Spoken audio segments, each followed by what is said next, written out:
Hey guys, welcome back to Missing Out Mondays, where we tell you what we're into. Start your week off right. I'm Tauri Jay. I'm Lex Michael. Lex Michael, what are you into this week? All right, so real quick opening caveat, because once you all hear this, the series finale of Game of Thrones will have aired, but due to the schedule with which we record, we have not seen it yet. So if you're looking for us to talk about that, that'll probably happen next week. This week, however, over the weekend, I checked out John Wick Chapter 3, Parabellum. Tari, are you a Wick person? I saw the first one. I haven't checked out the second one, but I hear the whole trilogy is good. So maybe. I love these movies a whole bunch. Yeah. I still favor the novelty, but more so even the simplicity of the first movie. Yeah. The second movie, it just kicks the doors wide the fuck open on this world and this mythology, and there's so much that is hinted at in the first one and then addressed directly in the second one, but even more bigger stuff that they're hinting at. Things like, the hierarchy of this underground world of assassins and how big it is.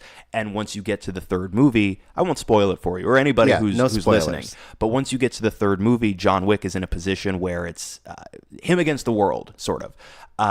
And so it's John Wick without the resources he was afforded before, without the privileges he was afforded before, and having to survive in a world that is literally out to kill him. Right.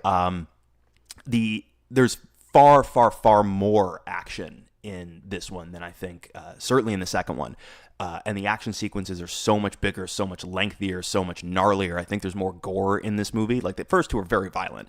The series is known first and foremost for how many heads get bullets in them. Right. Dude's a good shot. Also, not for nothing, Keanu is doing most of this stuff himself. The Yeah. man's a martial artist. The man's got extensive weapons training. You can see behind the scenes videos of him rehearsing some of the shootout sequences, and it's all him doing it. Yeah. But there's and I will not spoil any specifics in terms of what the sequences entail, because I want people to be able to go in cold and be surprised, as I was, by some of the creative means by which John Wick dispatches people. I will say, and of course your mileage may vary, for my money, this one has the best action sequence in the entire series thus far, and it involves Halle Berry and dogs. Okay. Yes. Interesting. Halle Berry, by the way, who's a great actress. I don't need to sit here and defend Halle Berry. I think her body of work speaks for itself. Yeah. But I haven't liked her this much in a movie in quite some time. Okay. She's not in as much of it as you might expect, but what she brings to it, I really very much enjoyed. But there's this action sequence set in a market in Casablanca that involves her and dogs, and it's nuts. Okay. Don't confirm or deny, is the action sequence her picking up a puppy, throwing it in the air, and just like spin kicking a bunch of them and then shooting them while they're in the air, just to taunt John Wick? He'd be like, "You like fucking dogs?" And she'll throw it up, spin kick it, and shoot it while it's in the air. And she just keeps doing this. And he's like, "Not another dog, not another dog." Is that what it is? You told me not to confirm or deny. Well, I hope if it's not that, I'm going to be disappointed. John Wick weaponizes a horse in this film. Okay. So that's pretty great. Yeah. There's a lot to enjoy. There's a lot of course, double crosses, deceptions. You get to know even more about the hierarchy of this world, and you have to deal very directly with the consequences of the decisions made in the previous movie. This movie picks up right after the second one ends. Okay. And by the time you get to the end of this movie, again, no spoilers, the way the pieces on the table have moved around, it sets the stage for something big enough that I don't know where you could take the series after that, after the movie that is set up by this movie. And they very clearly have more stories in mind, and this movie was the movie that dethroned Avengers Endgame for the #1 spot at the weekend box office. I would assume we're going to get at least one more Wick movie, and that movie is going to be what I thought this was going to be, which is World War Wick. Yeah. This is more like the Infinity Wick, if you will. And I feel like the next movie is going to be like, they directly set it up, right? Parabellum is Latin for prepare for war. So really, I should have known going in, this is going to be the prelude to the all-out clash between the most powerful forces on either side of this world of assassins. So I don't know how you get too much bigger than what the next movie would presumably be. But I'm very excited to see where they take it from here. I think they keep finding ways to introduce really interesting baddies for him to dispatch, but very interesting types of characters. I think the character Zero in this film, who's sort of the main secondary villain, one of the most fun characters this franchise has given us for a few reasons, not the least of which is that he is a John Wick fan. Like John Wick is pretty well known in this community of assassins. So there's a couple fights like later in the movie where he's fighting guys and they pause every so often to mention how honored they are to be fighting John Wick. It's very fun, but the action sequences go on for a very long time. A lot of crazy impressive choreography. Again, the fact that we're 3 movies in and we're still finding new creative locations to fight in, new creative ways to weaponize basic objects. It's crazy fun, and this one gets, by the end of this one, you're basically operating in what feels a little bit like dream logic, but it works so well, in my opinion. And there are a number of people online that I've seen professing opinions that are some version of, this is one of, if not the best action movie released by an American studio. Interesting. And not since Bubba, but like a lot of people are giving it praise that high. I don't know that I can give anything praise that high because your mileage is going to vary, but I'm impressed. I'm impressed where they keep the different places they keep taking these movies. And so I'm very excited to see what comes next. Okay, cool. Because it's now starting to feel it's very serialized now. Yeah. So I need more Wicks. Like the movie ended and I was just like, more. Give me more Wicks. Give me John Wicks forever. I'm sure that you'll get them. I'm sure you'll get all the Wicks, Also, I'm glad that people are earnestly Team Keanu again.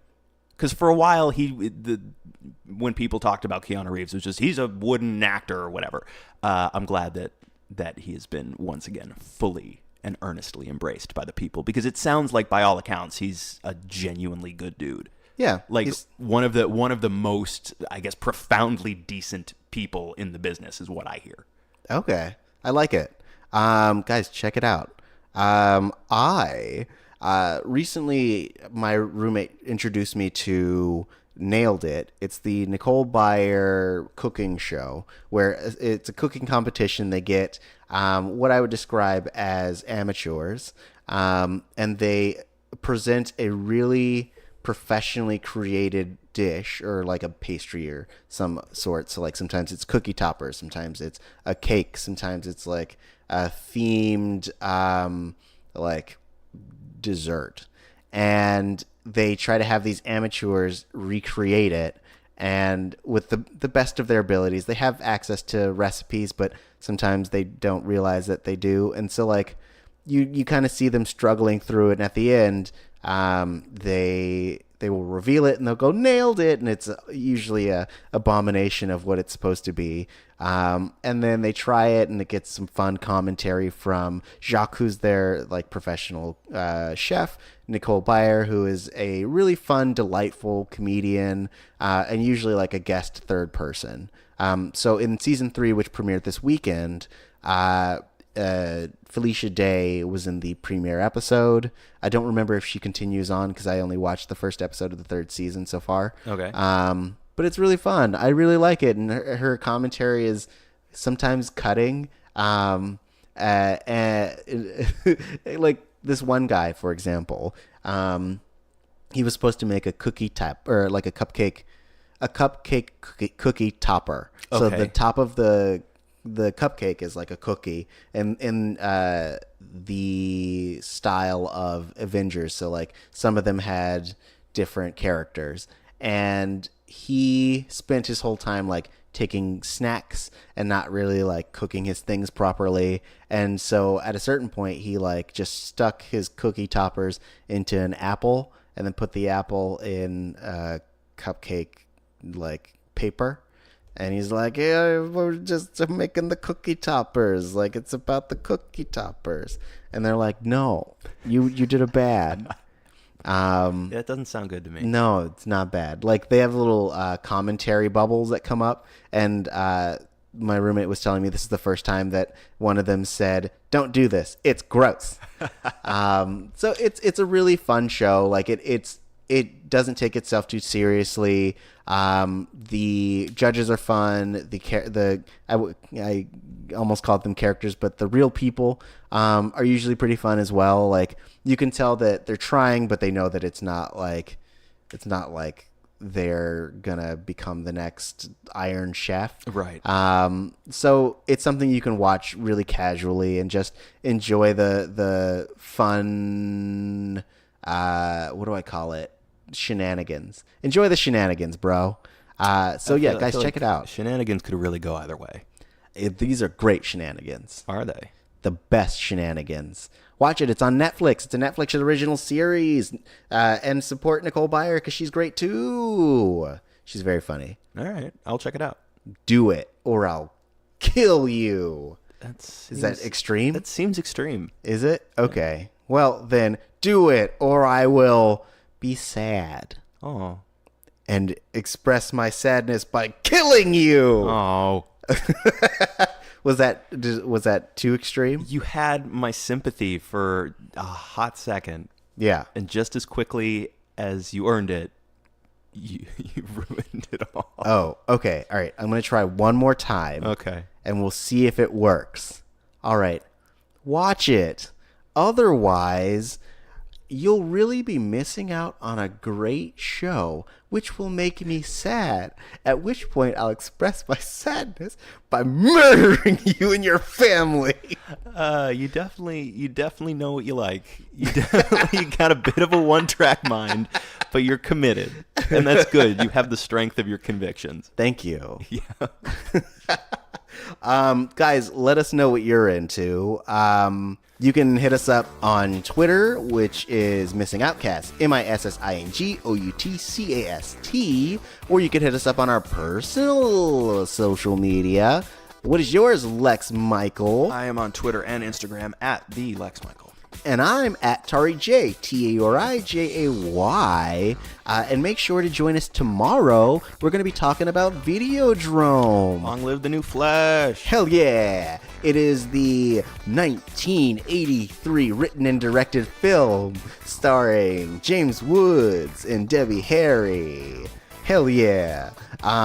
It's a crazy, psychedelic, media-oriented film that talks about the prescient nature of how media programs us and what long-term effects that might have on us, whether it is melding with technology or committing acts of violence because of what it shows us, things of that sort. So it's going to be a really interesting conversation. I'm really looking forward to it. There's also a flash gun. Hell yeah. And not in the way that you think, because that sounds like a gross thing. Yep. Yep. So guys, make sure you join us tomorrow, and we'll see you then.